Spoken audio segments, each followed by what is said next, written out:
Okay बच्चों, class 10 physics का ये एक पेपर है, प्रैक्टिस पेपर है, जो कि पास पेपर में इंक्लूडेड है, आप लोगों के बोर्ड में आ चुका है। पहले इसके एमसीक्यूज चेक करते हैं कि कौन कौन से आ चुके हैं।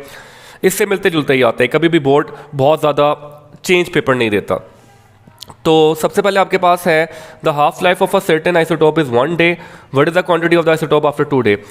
तो अगर किसी आइसोटोप की हाफ लाइफ 1 डे है तो 2 दिन बाद वो 1/2 की पावर 2 तो 1/4 रह जाएगा, तो ऑप्शन डी ठीक है। आपके पास यूरेनियम है 235/92, ejects a beta particle, how many protons are left in the remaining nucleus, तो 93। बीटा पार्टिकल के बाद एक प्रोटॉन बढ़ जाता है। With the following characteristics of waves is independent of others, amplitude किसी पे डिपेंड नहीं करता। The sound energy passing per unit area per second is called intensity of sound. इसके बाद आपके पास आ जाएगा an object 14 centimetre in front of convex mirror, the image 5.8 centimetre behind the mirror, what is the focal length of the mirror 9.9। उसके बाद आ जाएगा image form by camera is real which inverted and diminished. Seventh है आपके पास two small charges are separated by 2 millimetre, which the following would produce the greatest attractive force. तो इसका B, जब ऑपोजिट होंगे तो ग्रेटेस्ट अट्रैक्टिव फोर्स होगी। Same है तो रिपेल करते हैं जी। The equivalent capacitance of series combination of capacitor is dash, series में सम कर देते हैं। How long does it take a current of 10 milli ampere to deliver 30 coulomb charge, तो I is equal to Q by T होता है। तो time निकालना है आपने, तो आ जाएगा Q बाई I। तो आप इनको डिवाइड करवाएंगे तो बी ऑप्शन आ जाएगा।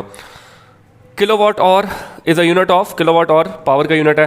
The direction of induce EMF in a circuit in accordance with the conservation of energy. The output of 2 input and NOR gate is 1 when both A and B is 0। NOR gate में जब दोनों ए और B 0 होते हैं तो 1 होता है। ये तो था जी ऑब्जेक्टिव। इसके बाद अगर सब्जेक्टिव की बात करें तो ये आ जाएगा आपके पास सब्जेक्टिव का पेपर, ठीक है, क्लास 10 फिजिक्स का।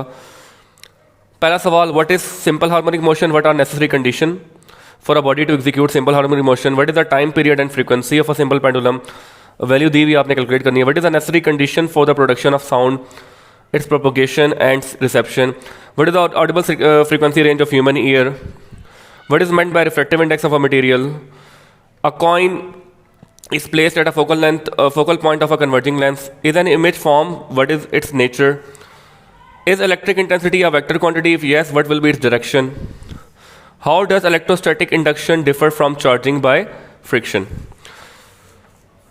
what is the difference between electric current and conventional current, how can we differentiate between EMF and potential difference, describe a simple experiment to demonstrate that a charge changing magnetic field can induce EMF in a circuit. Step up transformer दिया हुआ है, voltage दिया हुआ है, आपने उसका secondary voltage निकालना है। What is a NOR gate, draw its logical circuit and symbol, write its Boolean equation and truth table, write the alpha decay, इसका अल्फा डिके करवाना है। What is meant by background radiations. Long question की तरफ आए तो कुछ इस तरह है, show that a mass attached to a spring is simple harmonic motion, also find the formula of time period and frequency. उसके बाद है if at Anarkali Bazaar Lahore the sound level is 80 dB, what will be the sound intensity there. Explain combination of capacitors in series with diagram, also give its characteristics and derive a relation for its equivalence capacitance. और in a circuit R1 R2 R3 दिया हुआ है, V भी दिया हुआ है, आपने parallel में कनेक्ट किया हुआ है, आपने ये 3 चीज़ें निकालनी है। Equivalent resistance of a circuit, current passing through each resistance, the total current in a circuit, ये 3 चीज़ें कैलकुलेट करनी है बच्चों उसमें। 6th है what is meant bye nuclear transmutation, explain alpha beta and gamma decays with their general equation and 1 example each. Half life of a radioactive element is 10 minutes, if the initial count rate is 368 count पर minute, find the time for which count rate reaches 23 count पर minute. ठीक है, ये आपका last chapter में से long का numerical आया हुआ। तो ये आप लोगों के पास एक कंप्लीट पेपर है ऑब्जेक्टिव समेत। ये आप लोगों ने पेपर से पहले लाजमी एक दफ़ा प्रैक्टिस कर लेना है, इसमें से सवाल देख लेने हैं और याद कर लेने हैं।